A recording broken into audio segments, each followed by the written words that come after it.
The dishes here at the Garrison are filled with big, bold, unique flavors that were absolutely fantastic.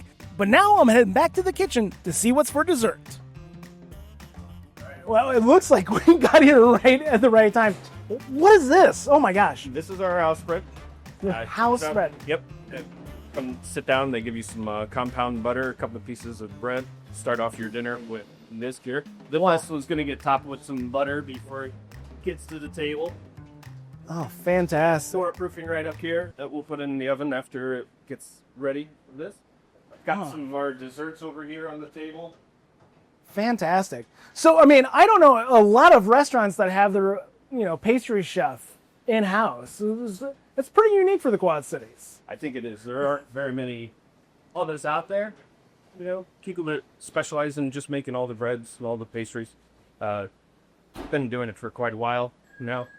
I love it. As soon as I got a chance to work in the bakery, I've been in the kitchen my whole life before that. Started in the bakery. I loved it. Yeah, what is it about baking that I guess, there's all kinds of fun things happening on the cooking side, but the baking side, what do you love about it?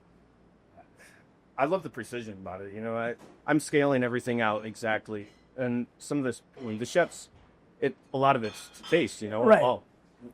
Their dishes are always evolving, but I want to have everything by the book, weighed out, scaled.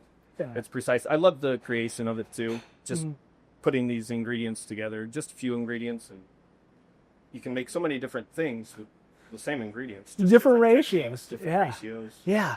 Certainly cooking is an art and baking is a science, because one little thing, one way or the other, whether it's humidity or too much of the flour, too much butter, it completely changes the entire dish. Yeah, you can totally change your recipe from winter to summer just because of the amount of humidity in the air. Wow. I have to add things. I worked in Colorado for a couple of years too, and that was a whole different level of thing, being up at that elevation. Totally changes everything. So making fresh baked bread every day, but you guys are doing a lot of desserts as well. Yep, we have a couple of them over here. We have our, we change out our desserts every 2 weeks. Every 2 weeks? Yeah, so they're all hot sing. We do a cheesecake and we do a crème brûlée. So this one is we call this one Dreamsicle. So it's orange. So it's an orange cheesecake with the traditional graham cracker crumb. And then we have a raspberry coulis on top. Oh, wow. We made all in-house. And then we've got this one has been really popular. It's our salted caramel creme brulee. A salted caramel creme brulee. So this is the Dreamsicle. Yep. It's had some orange zest in there, some vanilla. I tasted it afterwards, and I was like, hey, that really reminds me of that orange Dreamsicle push-up pop. So we kind of went with that name. And the raspberry coulis on there kind of brings another brightness to it. Right. A little contrast to the orange. A little bit of sweetness, because certainly with that, the citrus is getting, it's got a little bit of a bite to it almost, mixing in with that cheesecake. But it has that orange, more of an orange finish all the way over. So as far as developing new items, tell me a little bit about that process. I heard your interview with Chef earlier, and he utilizes, all the great cooks that we have in-house. Mm-hmm. Sometimes, I have an idea that I want to go with, and, I mess around with it. But other times I'm walking in and I'm just like asking these guys, like, what should I do this week, guys? So you guys have it. So I lean a lot on all these guys as well, just bringing up new ideas. I can't do it every 2 weeks. Here's the deal. Every single person in this kitchen, I'm sure, loves food and has some very strong opinions about something that should come out of this kitchen. All right, let me do this. Oh, there it is. Oh, you got the crack. That's what I need. So salted caramel. Let's see.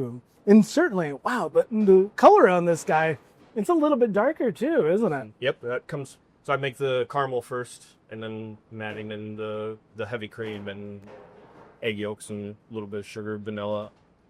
There's only a few ingredients in there, but you've done right. It's creamy, salty, caramely.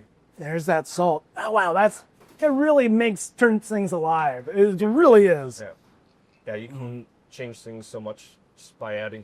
We had what was that, saffron creme brulee that we did a while ago. I did a raspberry tarragon. That one is really good. Just that subtle sweetness in that tarragon and the Wow. brightness of raspberry.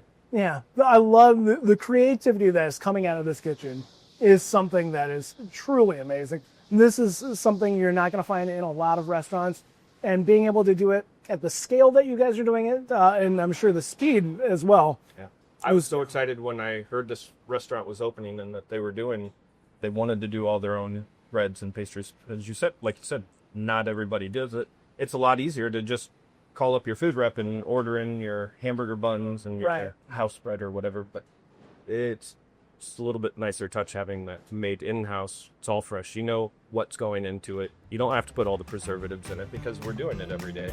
Yeah, it's going to stay fresh, and that's fantastic. This has been a wonderful sweet treat to end this show. I appreciate it. Yeah, thank you for coming out. Thanks, Zach.